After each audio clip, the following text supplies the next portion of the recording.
오늘 또 여러분들 뵙게 되어서 무척 기쁩니다. 또 하나님 말씀을 나누게 되어서 하나님께 감사드리고 또 이러한 시간들을 허락해 주신 또 당회와 또 우리 교우 여러분들에게 심심한 감사의 말씀 드리고 싶습니다.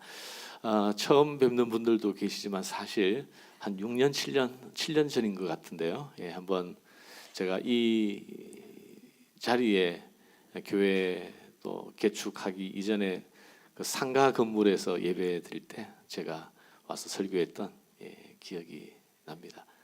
여러분들은 기억나지 않을지 모르겠지만 저는 기억이 납니다. 자, 오늘 2달 동안 욥기 말씀을 함께 나누고 싶습니다. 욥은 참 너무 특별한 사람이죠. 오늘 그 첫 설교로 욥기 1장을 다루는데 하나님이 주목하는 사람이라는 제목으로 말씀을 나누려고 합니다. 하나님이 기뻐하는, 하나님이 주목하셨던 한 사람. 이 욥은 어떤 사람인가? 욥이 어느 시대에 살았던가에 대해서는 학자들이 정확하게 특정할 수는 없지만 아브라함 시대나 그 앞선 시대에 살았던 인물로 정리가 되고 있습니다. 아주 오랜 인물이라는 거죠. 우스 땅에, 우스 땅. 이곳은 창세기에 나오는 바벨탑이 세워진 시날 평지에 있는 지역이었고 또 후에 이곳에서 바벨론 제국이 일어나게 되었죠. 지금은 이라크 땅입니다. 그런데 자, 이런 낯선 멀고 먼 그 땅에서 하나님께서 주목하셨던 한 사람이 있었다라는 것입니다. 자, 왜 하나님은 이 욥을 주목하셨을까? 자, 말씀을 한번 우리 확인하도록 하겠습니다. 3절 말씀입니다. 자막을 보시면 되겠습니다. 그의 소유물은 양이 7,000마리요, 낙타가 3,000마리요, 소가 500결이요, 암나귀가 500마리며 종도 많이 있었으니 이 사람은 동방 사람 중에 가장 훌륭한 자라. 자, 얼핏 보아도 굉장한 부자라는 생각이 듭니다. 자, 그런데 마지막 9절 마지막에 보면 가장 훌륭한 자라라고 했는데 영어 성경을 보니까 the greatest man, 가장 위대한 사람이었다, 가장 훌륭한 사람이었다. 자, 여러분 왜 욥이 the greatest man이라고 인정이 되었을까요? 그가 부자였기 때문일까요? 아니면 그가 당시에 많은 사람들에게 알려진 유명인이었기 때문일까요? 또 많은 사람들에게 영향력을 행사할 수 있는 힘이 그에게 있었기 때문일까요? 요즘도 위대한 모든 사람이 주목할 만한 사람들이 있죠. 요즘 특히 대한민국이 참 잘 나가요. 우리 미국에 있는 이민 가정의 2세들이 한국을 굉장히 자랑스럽게 생각합니다. 한국어 열심히 공부합니다. 우리 애들은 유치원 때 이렇게 갖고 뭐 그랬는데 한 중학교 되면서 한국말을 자꾸 잊어버리는 거예요. 영어로만 얘기하다가 어느 날부터 한국어를 공부하고자 하는, 한국어를 배우고 싶어하는, 정확하게 말하면 한국어를 배우고 싶어하는 주위 외국인 애들이 있어가지고 걔들 티칭하느라고 한국말을 다 지금 너무 쓰고 있고 다 잘합니다. 한국이 부상하고 있어요.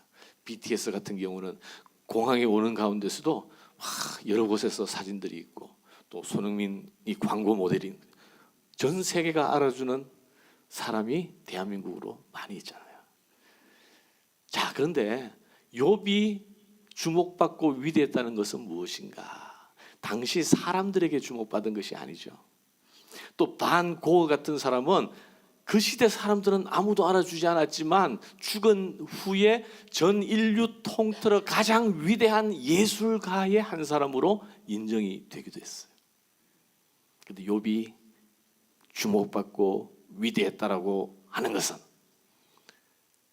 하나님께서, 살아계신 하나님께서 그를 주목하고 자랑스러워하고 그를 기뻐했다는 사실입니다. 할렐루야.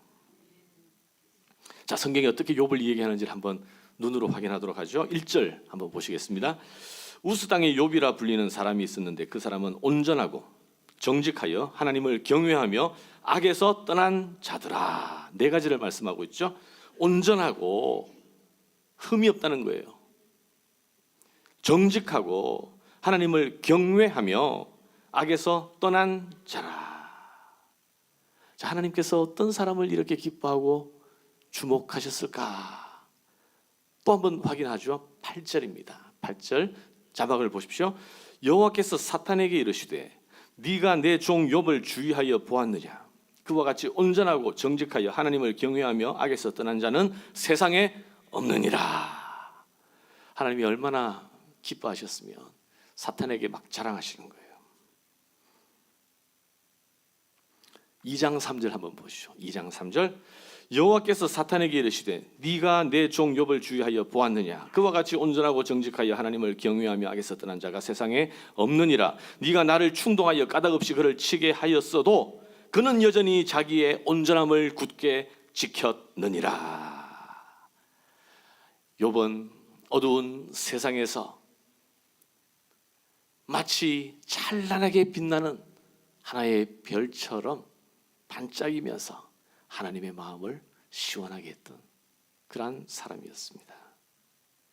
욥이 온전하고 악에서 떠난 자라고 표현하지만 우리는 잘 알고 있어요. 욥이 죄가 전혀 없는 사람이라는 뜻은 아니라는 것을 알고 있죠. 왜냐하면 성경은 모든 사람이 죄인이라고 말씀하셨어요. 하나님의 영광에 이를 사람이 한 사람도 없습니다. 모든 사람이 죄인이고 의인은 없나니 한 사람도 없느니라. 욥이 이러한 찬사를 받는 이유는 바로 욥의 마음의 중심이 언제나 하나님을 향해 있고 그는 하나님을 경외하는 마음으로 순수하게 시종 일관 주를 바라보는 믿음, 그 믿음을 하나님이 귀히 보셨다라는 사실입니다. 만약 하나님께서 저를 이렇게 여겨주신다면 얼마나 좋을까? 이런 사람이 될 수 있으면 얼마나 귀할까? 저는 여러분 모두가 하나님께서 여러분의 중심을 이렇게 보는 그러한 날이 오기를 간절히 소망합니다. 수많은 교회 가운데 예수 비전 교회가 하나님을 기쁘게 하고 하나님의 주목을 받는 그러한 교회가 되기를 주님의 이름으로 축복합니다. 자, 그런데 욥은 한 사람의 위대한 신앙인이었을 뿐만이 아니라 가장으로서 자기 자녀들, 자기 가정을 지키는 제사장적 책임을 감당했던 위대한 신앙인이었다는 사실을 우리가 놓쳐서는 안 됩니다. 오늘날 돈을 참 열심히 벌어서 안정된 기반을 마련해서 가족들이 어렵지 않게 살게 해주는 일에 골몰하고 있는 부모들은 많이 있지만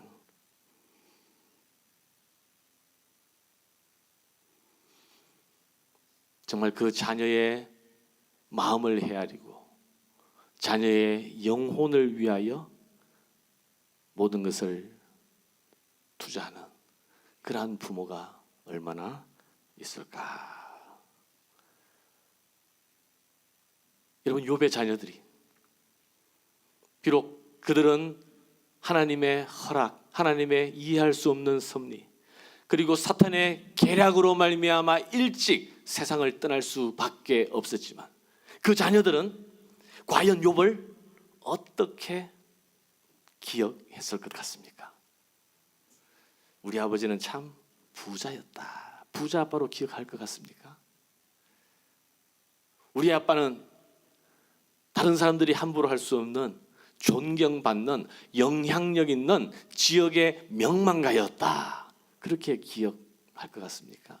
그게 다 사실이지만 아마 그들의 마음속에 기억되는 아버지의 모습은 하나님을 사랑하고 하나님을 온전히 경외했던 하나님의 사람 아버지로 기억했을 것 같아요. 자, 오늘 어린이 주일인데 여러분은 자녀가 있는 분들에게 말씀드립니다. 여러분들은 어떤 부모로 여러분 자녀들에게 기억될 것 같습니까? 어떤 부모가 되는 것이 가장 큰 복이 될까요? 미국에 이민 가서 사실 그들 중 많은 사람들은 자녀들을 위해서 이민 간 사람들도 많이 있어요. 한국에서의 좋은 직업을 포기하고 미국에 건너간 많은 분들이 있는데 이민자로서 정말 살아남기 위하여 열심히 일하고 정말 여행 한번 제대로 못 간 제가 주례했던 청년 중에 한 사람은 아주 어릴 때 미국 가서 결혼식 하고 처음 한국 간다는 친구들도 제가 여러 봤어요. 부모들도 마찬가지예요. 그렇게 열심히 이민자의 삶을 사는데 정작 너무 쫓기고 분주하고 일에 집중하느라고 자녀들을 정작 케어하지 못하는 부모들이 얼마나 많이 있는지 몰라요. 그래서 자녀들이 그들의 부모를 생각할 때 우리 부모님이 미국 이민 와서 너무 수고하고 고생했어. 우리를 이곳에서 키우기 위하여. 그런데 정작 부모에 대한 마음이 뭐냐면 참 불쌍하신 분들이야. 여러분 어떤 부모가 우리가 되어야겠습니까?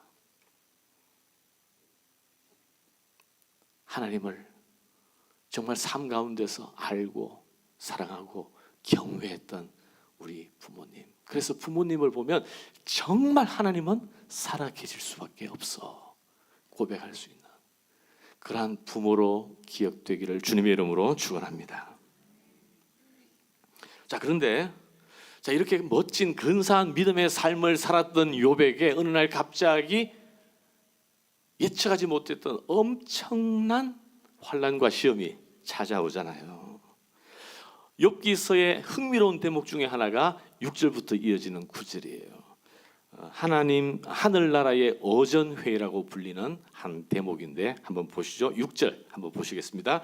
하루는 하나님의 아들들이 와서 여호와 앞에 섰고 사탄도 그들 가운데 온지라. 하나님의 아들들이라는 표현은 하나님의 천사들을 표현하는 것으로 이해되고 있습니다. 천사들이 이제 하나님 앞에 섰는데 그 가운데 사탄도 섰다라는 거예요. 하나님께서 사탄에게 질문하셨습니다. 7절 여호와께서 사탄에게 이르시되 네가 어디서 왔느냐? 사탄이 여호와께 대답하여 이르되 땅을 두루 돌아 여기저기 다녀왔나이다. 여러분 사탄이 왜 땅을 두루 다니면서 이곳저곳을 기웃거렸을까요? 호기심이 많은 사탄이었기 때문일까요? 하나님이 창조하신 이 피조 세계가 너무나 아름다워서 그것을 감상하고 관광하기 위해서 두루 다녔을까요? 하나님과 함께하는 그곳이 너무 사탄에게는 재미없고 심심해서 지금 계속 바깥을 기웃거리는 걸까요? 우리는 알고 있어요. 바로 미혹하는 일을 하기 위하여 마치 삼킬 것을 찾아 헤매는 우는 사자처럼 사람들을 미혹하고 넘어뜨리고 자기 수중에 넣고자 이렇게 두루 돌아다니고 있는 사탄의 모습. 자, 8절 보시죠. 여호와께서 사탄에게 이르시되 네가 내 종 욥을 주의하여 보았느냐? 그와 같이 온전하고 정직하여 하나님을 경외하며 악에서 떠난 자는 세상에 없느니라. 자, 사탄에게도 하나님은 자랑스러워서 욥을 얘기했습니다. 그런데 사탄은요, 아담과 하와 이후에 세상은 자기 것이라고 생각을 하고 있어요. 모든 인생은 자기 손아귀에 있다라고 생각합니다. 인생의 본질은 결국 내 편이지 하나님 편이 아니라는 것을 굳게 믿고 있었어요. 그리고 그것을 즐거워하고 기뻐하고, 그래서 사람들을 미혹해서 결국 자기 손아귀에 놓는 것이 사탄의 즐거움이었고 그의 열심이었습니다. 그런데 이 욥이라는 사람은 그렇지 않았거든요. 그러나 사탄은 생각했어요. 이 욥도 지금 아무 문제가 없고 배가 부르고 등이 따스하니까 지금 그렇게 보이는 것이지, 정작 그를 둘러싸고 있는 모든 울타리를 제거해버리고 자기의 본색을 드러내게 되면 결국 욥도 내 편일 수밖에 없을 것이다. 그래서 하나님에게 계속 깐죽거리는 거죠. 지금. 자, 오늘 이 대목에서 우리가 볼 수 있는 사탄의 비밀, 사탄의 어떤 한계 같은 것들을 우리가 알게 됩니다. 세 가지예요. 하나는 사탄은 영이지만 하나님은 영이시고 사탄도 영인데 하나님처럼 전지전능한 무소부재한 하나님과 차원이 같지 않은 존재라는 사실입니다. 이 땅을 두루 다니면서 하나님은 그 보좌에서 세상의 모든 것을 보고 계시고 그 본질과 중심을 통찰하고 계시지만 사탄은 열심히 두루 다니는 존재이고 또 두 번째 바로 욥의 중심을 온전히 볼 수 있는 능력은 없었습니다. 전지전능한 존재가 아닌 거예요. 하나님은 아시지만 사탄은 욥도 별거 아니야. 욥도 결국은 인생일 뿐이야. 그리고 세 번째, 사탄이 아무리 열심히 미혹할 자를 찾아 헤맨다 할지라도 결국 모든 권한은 사탄에게 있는 것이 아니라 하나님에게 있어서 하나님이 허락하지 아니하시면 우리의 생명을 어쩔 수 없는 제한된 존재라는 사실입니다. 할렐루야. 결국 사탄이 욥을 흔들고 시험하고 온갖 고난으로 그를 죽음의 자리까지 몰아가는 엄청난 기세에도 불구하고 이 모든 것은 하나님의 허락 안에 있었다라는 사실입니다. 여러분, 이 사실이 우리에게 얼마나 큰 위로가 되고 우리로 하여금 담대하게 하는지 모릅니다. 자, 하나님의 말씀을 우리 한번 확인하며 우리를 지금도 능히 지키고, 아까 찬양도 아무것도 염려하지 말라 이 찬양을 불렀는데 정말 우리가 염려하는 인생이 아니라 온전히 사나 죽으나 죽게 속한 자로서 하나님을 바라보는 그러한 믿음의 생애가 되기를 바라면서 오늘 이 말씀으로 다시 한번 우리 마음 안에 확증했으면 좋겠습니다. 요한복음 10장 28절 한번 보시죠. 내가 그들에게 영생을 주노니, 예수님 말씀이죠. 영원히 멸망하지 아니할 것이요 또 그들을 내 손에서 빼앗을 자가 없느니라. 그들을 주신 내 아버지는 만물보다 크심에 아무도, 사탄도 아버지 손에서 빼앗을 수 없느니라. 아멘. 베드로전서 5장 말씀을 읽겠습니다. 근신하라, 깨어라, 너희 대적 마귀가 우는 사자같이 두루다니며 삼킬 자를 찾나니 너희는 믿음을 굳건하게 하여 그를 대적하라. 이는 세상에 있는 너희 형제들도 동일한 고난을 당하는 줄을 알미라. 모든 은혜의 하나님 곧 그리스도 안에서 너희를 부르사 자기의 영원한 영광에 들어가게 하신 이가 잠깐 고난을 당한 너희를 친히 온전하게 하시며 굳건하게 하시며 강하게 하시며 틀을 견고하게 하시리라. 권능이 세세 무궁토록 그에게 있을지어다. 아멘.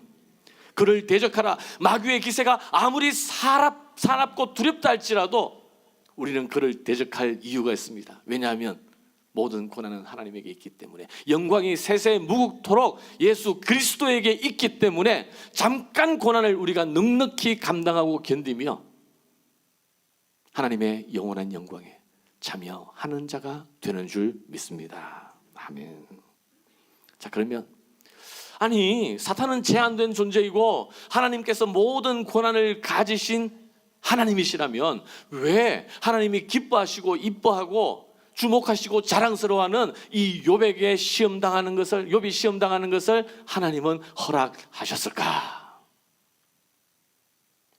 Why? 왜? 이것이 오늘 우리가 생각해야 할 가장 중요한 질문이죠. 여러분, 왜인 줄 아십니까? 하나님께서 영광 받으시기 위해서. 하나님께서는 우리의 믿음을 통해서 영광 받으시거든요. 우리의 믿음을 통해서. 결국 믿음이라는 것은 나 자신의 잘남을 증명하고 주장하는 것이 아니라 하나님을 바라고 하나님을 드러내는 일이기 때문에 우리의 믿음을 통해서 하나님께서 영광 받으시기 때문에, 지금 욥의 믿음은 하나님은 보시지만 사탄도 모르고요, 천사들도 모르고요, 또 욥 자신도 사실 잘 모르고요, 우리들도 모르고, 그래서 이러한 드라마가 필요하다는 거죠. 그런데 이 영광이라는 것이, 하나님의 영광이라는 것이 결국 욥의 믿음이라는 것이 다만 이러한 엄청난 고난과 인내 이러한 것을 의미하는 것이 아니라 사실은 욥기 전체를 통해서, 여러분 혹시 2달 동안 욥기 강해를 하면서 전체 주제가 무엇인지 눈여겨보셨습니까? 보셨어요? 예, 여러분의 잘못은 아닙니다. 욥기에서 만나는 뭐예요? 복음. 결국 하나님이 자신의 영광을 받기 위하여 욥을 생고생시키시는 것이 아니라 욥을 이러한 시험과 고난으로 밀어넣으면서 욥에게 계속 이렇게 말을 거시고 하나님을 드러내시는데 결국 복음이 드러나는 거예요. 이미 고대 아브라함 이전 시대를 살았던 욥이지만 장차 하나님이 어떠한 구속의 계획을 가지시고 지금 욥을 만나 주시는지 예수 그리스도의 복음이 욥기에 선명하게 드러나 있기 때문에 그게 욥에게 얼마나 큰 위로고 축복인지 몰라요. 그걸 2달 동안 지금 여러분과 말씀으로 나누고 싶은 거예요. 아무튼 하나님의 영광을 받으시기 위하여 허락하셨어요. 욥에게. 바로 욥의 믿음을 통해서 그게 이제 드러나게 된다는 것입니다. 히브리서 11장 6절 우리가 잘 아는 말씀이 있잖아요. 믿음이 없이는 하나님을 기쁘시게 할 수 없다. 하나님께 나아가는 자는 반드시 그가 계신 것과 또한 자기를 찾는 자들에게 상 주시는 이심을 믿어야 할지니라고 말씀하셨습니다. 여러분, 하나님은 욥에게만이 아니라요, 여러분의 믿음을 보고 싶어 하셔요. 사탄의 손 아귀에 있는 것 같지만 사실 우리가 그 사탄의 권세를 이기는 하나님을 바라보는 믿음이 우리 안에 있는데 그것이 드러나기를 하나님께서는 원하고 있다라는 사실입니다. 여러분, 우리도 우리의 삶의 자리에서 믿음으로 하나님께 영광 돌리는 생애가 되기를 주님의 이름으로 축원합니다. 자, 하나님은 사실 사람이 감당할 시험 밖에는 너희에게 당한 것이 없나니 말씀하셨어요. 어디서? 고린도전서 10장에서. 그런데 욥의 시험을 보면 사람이 감당할 시험이 아니에요. 이건 시험도 정도 것이어야지 이건 시험 정도가 아니라 그냥 파멸의 도가니로 몰아넣는 일이잖아요. 혹시 여러분 이런 비슷한 예를 실제 생활에서 본 적이 있습니까? 누군가가 작정하고 시나리오를 쓴 것처럼 있을 수 없는 그러한 재난과 환란이 한순간에 욥의 삶을 무너뜨리고 있어요. 한번 보시면요, 15절에 보면 스밧 사람들이 쳐들어와 종들을 죽이고 소와 나귀들을 약탈해 갔다고 했습니다. 16절에 보면 양들은 하늘에서 내린 불에 다 타 죽었다 그랬습니다. 사람이 아니라 하늘에서 내린 불로.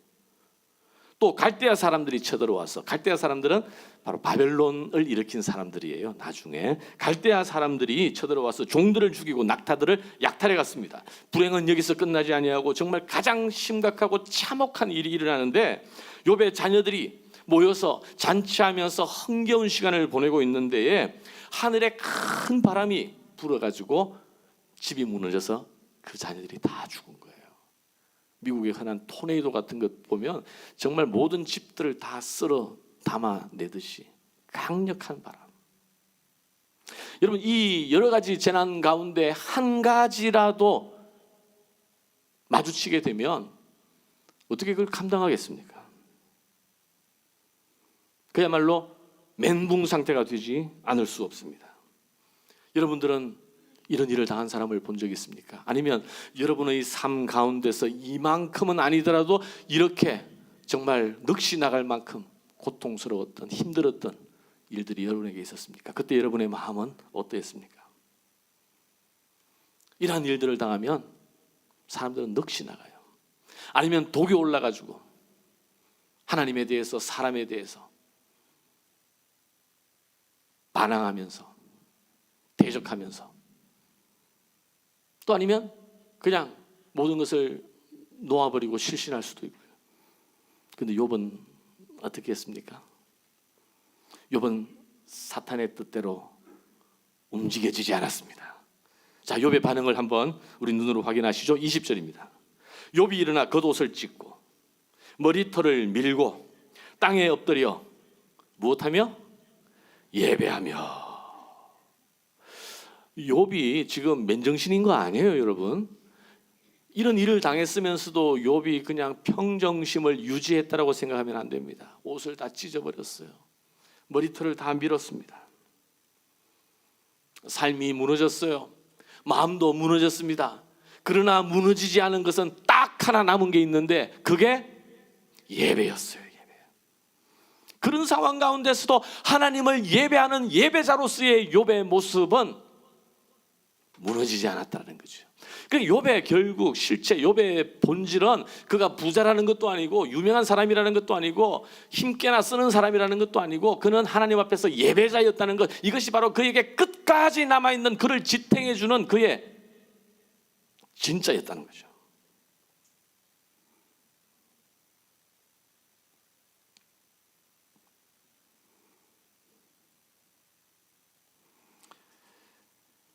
욥이 시험을 이긴 비결은 그가 하나님을 경외하는 진정한 예배자였기 때문입니다. 예배자가 되면 우리 삶이 달라질 수밖에 없어요.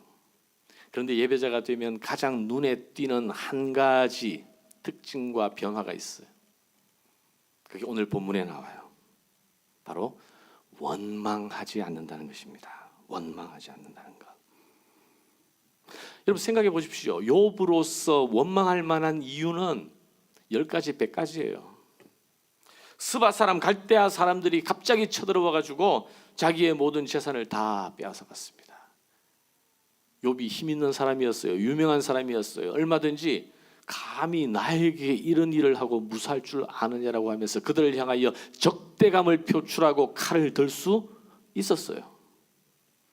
하늘에 불이 내렸고 큰 바람이 불어서 자기의 모든 가장 소중한 것들을 빼앗아갔습니다.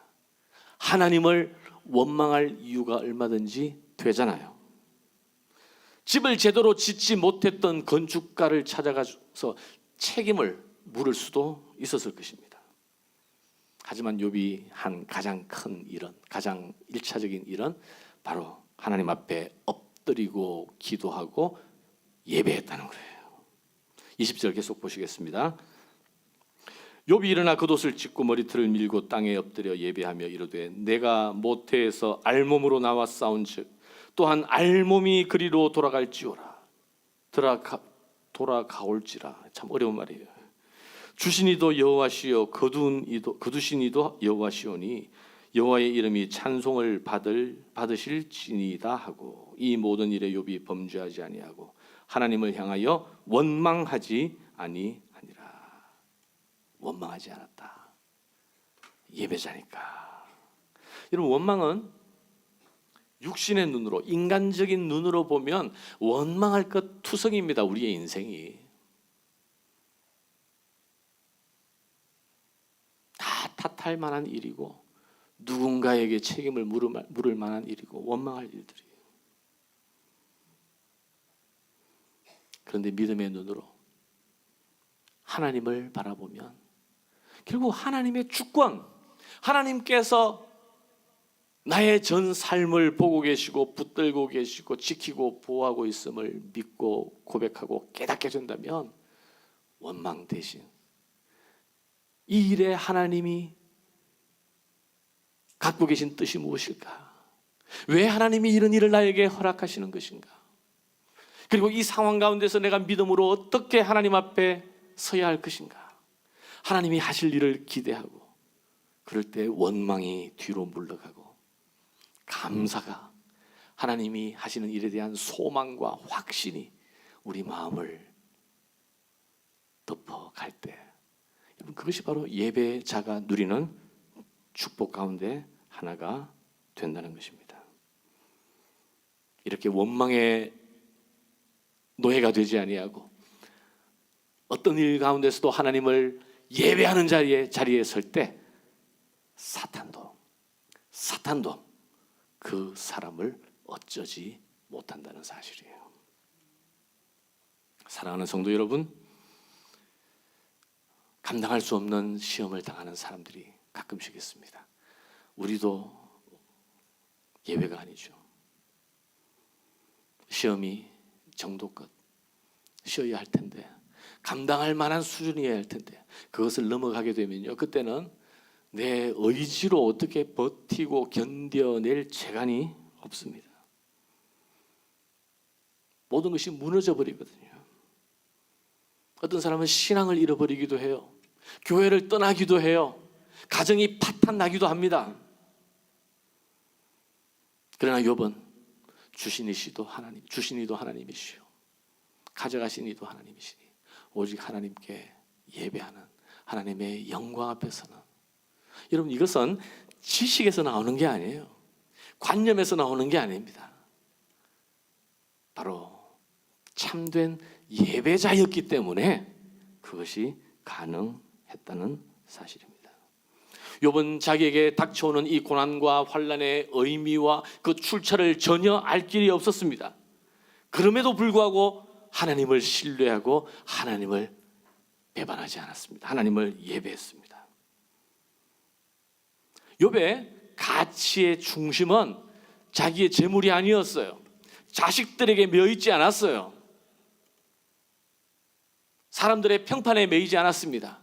오직 하나님을 바라보는 예배에 모든 것을 두었기 때문에 그가 이 모든 시험을 감당해 낸 것입니다. 하나님은 예배 드리는 자에게 시험을 이길 힘을 주십니다. 모든 시험을 이기는 길은 원망이나 절망이 아니라 하나님을 향한 믿음과 예배임을 여러분 꼭 마음에 담아 두시기를 주님의 이름으로 축원합니다. 여러분, 욥이 위대한 이유가 뭔지 아십니까? 욥이 위대한 이유는 많은 재산을 모았던 그 성실함에 있었던 것도 아니고요, 사람들에게 받았던 good reputation, 좋은 평판이 그를 가장 훌륭한 사람으로 인정받게 한 것이 아니고, 어떤 상황 속에서도 하나님을 예배했던, 모든 상황 속에서 하나님을 찬송하는 자로서 그 마음의 중심을 잃어버리지 않았기 때문에. 여러분, 우리가 인생을 살면서 꼭 욥과 같이 이러한 극적인 인생의 드라마를 찍어야 할 이유는 없습니다. 그거 원래 달가워할 사람은 아무도 없죠. 욥의 위대함은 이러한 엄청난 재난과 고난을 이겨냈기 때문에 위대한 것이 아니라 이미 그 전에 하나님 앞에 참된 예배자로서 주목을 받았고 인정을 받았기 때문입니다. 여러분, 우리 이국진 목사님 지금 이제 뉴저지에 가 계시는데, 담임 목사님 부재하는 동안에도 예수 비전교회의 예배가 중단되지 않기를 주님의 이름으로 축복합니다. 주일날 이렇게 함께 아름다운 모습으로 찬양하고 함께 아름다운 예배를 드리는 것도 너무 귀하지만 욥처럼 우리 가정에서, 또 우리 직장에서, 사업 현장에서 순전하고 온전하고 악에서 떠난 하나님을 경외하는 참된 예배자로 여러분 모두가 서기를 주님의 이름으로 축복합니다. 우리 자녀들에게, 또 우리 예수비전교회 참 어린이를 귀하게 여기고 있다는 것이 오늘 이 예배에서도 분명히 저에게도 감동적으로 느껴졌어요. 우리 2세들에게, 자녀들에게 믿음이 무엇인지를 부모에게, 또 우리 어른 세대에게 배우는, 너무나 귀하잖아요. 그러한 은혜를 우리 예수비전교회 어린이들이 누리는 복이 있기를 주님의 이름으로 축원합니다.